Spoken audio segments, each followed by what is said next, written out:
Hello viewers, welcome to our channel Telugu Prabha.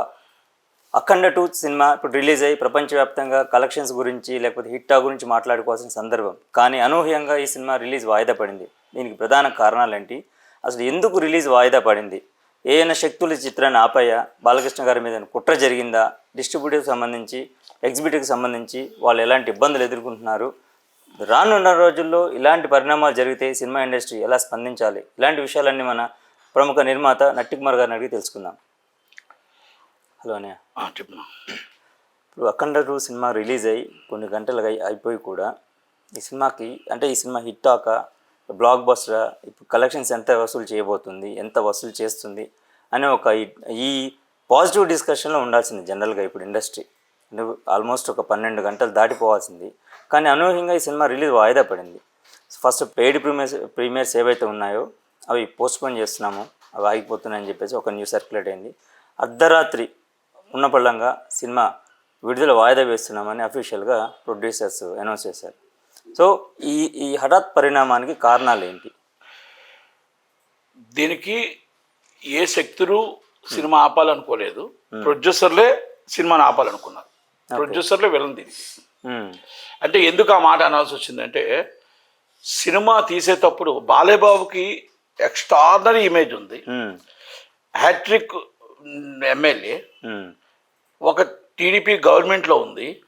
First time వాళ్ళ కూతుర్ని వాళ్ళ పాపని నిర్మాతగా ఇంట్రొడ్యూస్ చేస్తున్నారు. ఇన్ని చేసేటప్పుడు ఒక ప్లానింగ్ ఉండాలి, ఒక పద్ధతి ఉండాలి. బడ్జెట్ సినిమా సినిమా ప్రాఫిట్లో ఉంది, టేబుల్ ప్రాఫిట్ సినిమా.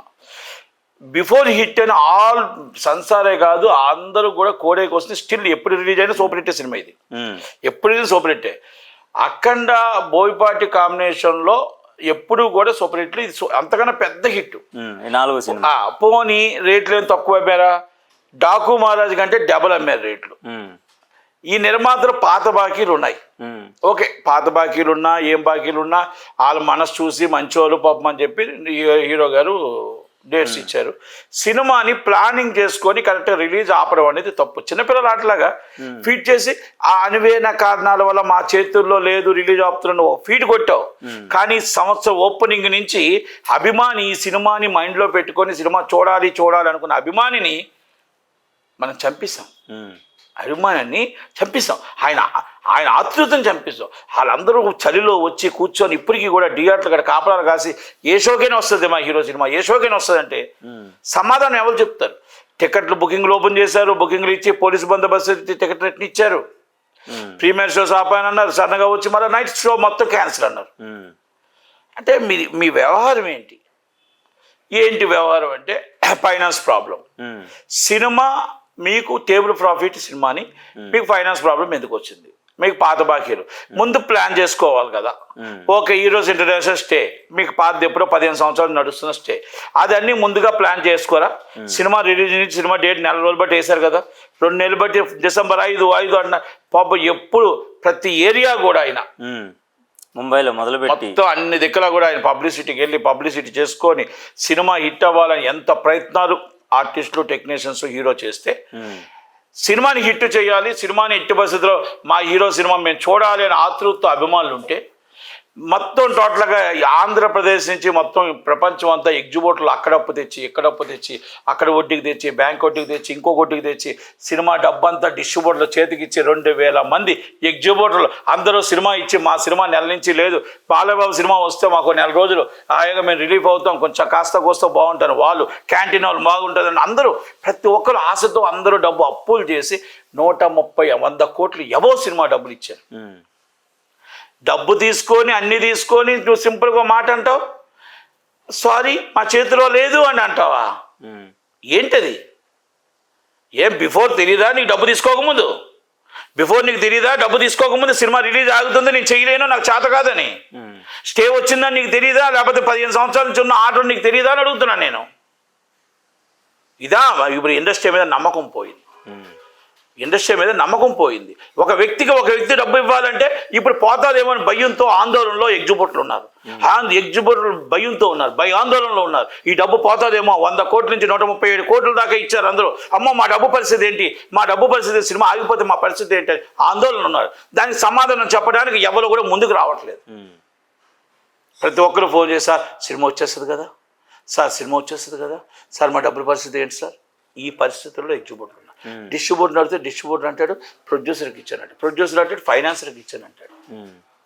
అంటే ఇక్కడ సెక్యూరిటీ లేకుండా ఇప్పుడు మనం ఏంటంటే ఏమంటున్నామంటే ఫైనాన్సర్ ఎప్పుడు కూడా ఇంతకుముందు మేము చెన్నైలో కానీ చేసేటప్పుడు డీడీలు తీసి ప్లీజ్ రిలీజ్ డీడీ అంటే రిలీజ్ అయిన తర్వాతనే మీరు డీడీ వేసుకోండి, ఒకవేళ రిలీజ్ అవ్వకపోతే డీడీ మాకు వాపస్ ఇవ్వండి అని ఇచ్చేవారు.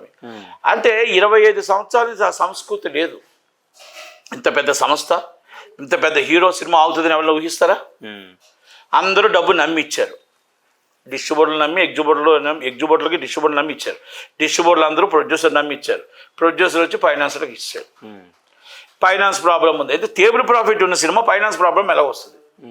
ఒకటి, సినిమా రిలీజ్ బిఫోర్ మీకు ప్రాబ్లమ్స్ తెలియవా? 5 రోజులు బిఫోర్ తెలియదా? ఎగ్జిబిటర్లు మోసం చేయడం తప్ప, అభిమానులు మోసం చేయడం తప్ప. నేను హీరో గారిని కూడా బాలయ్యబాబుని కూడా రిక్వెస్ట్ చేస్తున్నా, బాలయ్యబాబు గారిని పాపని అందరూ రిక్వెస్ట్ చేస్తున్నా, ప్లీజ్ ఇంటర్ఫేర్ అవ్వండి. ఇంటర్ఫేర్ సినిమా ఆగకూడదు. సినిమా ఆగడం అనేది ప్రెస్టేజ్. అభిమానులు ఒక్కొక్కటి వాళ్ళు జీర్ణించిపోతారు. మా హీరో సినిమా ఆగింది అంటే 5 నిమిషాలు మీరు బాధపడవచ్చు, కానీ జీవితాంతం బాధపడతారు. అభిమానం అంటే ప్రాణం, హీరో అంటే అంత ప్రాణం పెడతారు. కనుక వాళ్ళ కోసమైనా మనందరూ ఇన్వాల్వ్ అవ్వాలి, వాళ్ళ కోసమైనా సినిమాని రిలీజ్ చేయాలి. ఇంత పెద్ద సినిమా, సూపర్ హిట్ సినిమా ఆగడం అనేది కరెక్ట్ కాదు, ఇది పద్ధతి కాదు. ఎందుకంటే రేపు ఇండస్ట్రీకి మొత్తం టోటల్గా తీవ్ర నష్టం వస్తుంది. రేపు రాబోయే సినిమాల మీద ఫైనాన్షియల్గా నమ్మకాలు పోతాయి. రేపు ఏ నిర్మాత సినిమా తీసినా డబ్బు ఇవ్వడానికి భయపడతారు. ఏ నిర్మాత సినిమా తీసినా సినిమా రిలీజ్ అవుతుందో లేదో అని భయపడతారు. దయచేసి ఎవరు ఏ పెడతారో, ఏ రాత్రి స్టే తెస్తారో అని భయం గుప్పట్లో ఉంటుంది. ఒకప్పుడు చెన్నై పరిస్థితి, ఒకప్పుడు 2002లో ఆ పరిస్థితులు రాకుండా మనం చూడాలంటే ఇన్వాల్వ్మెంట్ అవ్వాలి. ఇవాళ లోపల సినిమా రిలీజ్కి డేట్ ఏదైనా అనౌన్స్ చేయాలి. ఇవన్నీ ప్రాబ్లమ్ సాల్వ్ అవుతాను. ఒకవేళ అవ్వని పక్షాన మీరు ఎవరైతే ఎగ్జిబిటర్ డబ్బు తీసుకున్నారో, అది ఫైనాన్సరా డిస్ట్రిబ్యూటర్ ఎవరు అనవసరం, అందరూ ఎగ్జిబిటర్ డబ్బులు వాపస్ కొట్టాలి. రేపు ఉదయం మీరు ఏ డేట్ అనౌన్స్ చేసుకోండి, ఏమైనా సరే డబ్బులు వాపస్ కొట్టాలి. ఎందుకంటే ఎగ్జిబిటర్లు రేపు ఉదయం ఇంకొక సినిమాకి డబ్బు ఇచ్చే పరిస్థితులు రారు. రేపు ఉదయం సినిమా ఇండస్ట్రీ సర్వనాశనం అయిపోద్ది. ఇప్పుడు ఈ ఐబొమ్మ రవి వల్ల ఇంకొకరి వల్ల ఇప్పుడే సర్వనాశనం అయిపోయింది. ఈ నాశనం అవ్వకుండా ఉండాలి అంటే ఈ సినిమాకి ఇచ్చిన డబ్బుని, ఒకవేళ సినిమా రిలీజ్ కానీ ఏమాత్రం కాకపోతే డబ్బులు ఇమ్మీడియట్లీ రేపు మార్నింగ్ ఫస్ట్ అవర్లో అందరి అకౌంట్లకి డబ్బులు వెళ్ళిపోవాలి. డబ్బులు వెళ్ళి మీరు ఫర్దర్ రిలీజ్ పెట్టుకోండి. ఇంతకుముందు సిస్టమ్ కూడా అలాగే ఉండేది. ఫైనాన్షియల్ కూడా మీరు అర్థం చేసుకొని డబ్బు సినిమా రిలీజ్ అయితే మీరు తీసుకోవాలి, కానీ రిలీజ్ అవ్వకుండా మీరు డబ్బు తీసేసుకుంటారంటే ఎలా ఒప్పుకుంటారు? కనుక దయచేసి మీరందరూ కూడా మీ సినిమా ఫైనాన్స్ ఇచ్చారు, మీరు క్లియరెన్స్ ఇస్తారా ఎవరనేది మీ సొంతం. కానీ మా డబ్బుని మేము సినిమా రిలీజ్ అయితే మేము డబ్బు ఇచ్చాం, రిలీజ్ కోసం మేము డబ్బు ఇచ్చాం మా ఎగ్జిబిటర్లు అంతా. కనుక మా ఎగ్జిబిటర్ డబ్బులు సేఫ్కి ఛాంబరు, కౌన్సిల్, పెద్దలు అందరూ, హీరో గారు అందరూ ఉండి మా డబ్బుని మాకు వాపస్ ఇప్పించాలా లేదా రిలీజ్ పెట్టాలా? ఇవాళ రిలీజ్ పెట్టారా లేకపోతే మా డబ్బులు మార్నింగ్ 10 గంటల కల్లా మా అకౌంట్లో వేస్తారా? నిర్ణయం తీసుకోవాలి. నిర్ణయం తీసుకోకపోతే రేపు మాత్రం అందరూ మొత్తం 2000 మంది ఎగ్జిబిటర్లు అందరూ కూడా ఆందోళనలు ఉన్నారు. అందరూ హైదరాబాద్ రాకుండా చూసుకోండి. అందరూ హైదరాబాద్ వచ్చి హైదరాబాద్ కూర్చొని మీ ఆఫీసుల మీద కూర్చుంటే ఇండస్ట్రీ పరుగు పోతుంది, ఇండస్ట్రీ నష్టాల్లోకి వెళ్తుంది. ఇండస్ట్రీ మీద రేపు వచ్చి రాబోయే సినిమాలకు దెబ్బలు తగులుతాయి. దయచేసి అర్థం చేసుకొని మీరు సినిమా రిలీజ్ చేస్తారని, హీరో గారు కూడా ఇన్వాల్వ్ అవుతారని, అందరూ ఇన్వాల్వ్ అయ్యి సినిమా రిలీజ్ పెడతారని ఆశిస్తున్నాను. Thank you very much. Thank you. So ఇదే సినిమాకి సంబంధించి మరొక న్యూస్ కూడా సర్క్యులేట్ అవుతుంది. ఏంటంటే ఇప్పుడు ఈ బకాయిలు ఏవైతే చెల్లించలేదనే ఒక వార్త సర్క్యులేట్ అవుతుందో, అది దూకుడు సినిమా సమయంలో జరిగిన అప్పులకు సంబంధించానండి. అది అసలు ఏ సినిమా? దూకుడు సినిమా తప్పది. ఏ సినిమా ఏంటి అనేది ఆ పర్సనల్ విషయాలు, అవి మనకు సంబంధం లేదు. ఈ సినిమాకు ప్రాఫిట్ వచ్చిందా లేదా, ఈ సినిమా కరెక్ట్గా ప్లానింగ్ చేసుకోవాలా లేదా, ఆ హీరో గారి ఇమేజ్ దెబ్బతిన కూడా చేసుకోవాలా లేదా, ఇవన్నీ చూసుకోవాల్సిన రెస్పాన్సిబిలిటీ, బాధ్యత నిర్మాతల మీద ఉంది. హీరో సినిమా హిట్ చేసి కరెక్ట్గా ప్రోడక్ట్ కరెక్ట్గా ఇచ్చామో లేదని డైరెక్టర్ మీద ఉంటుంది.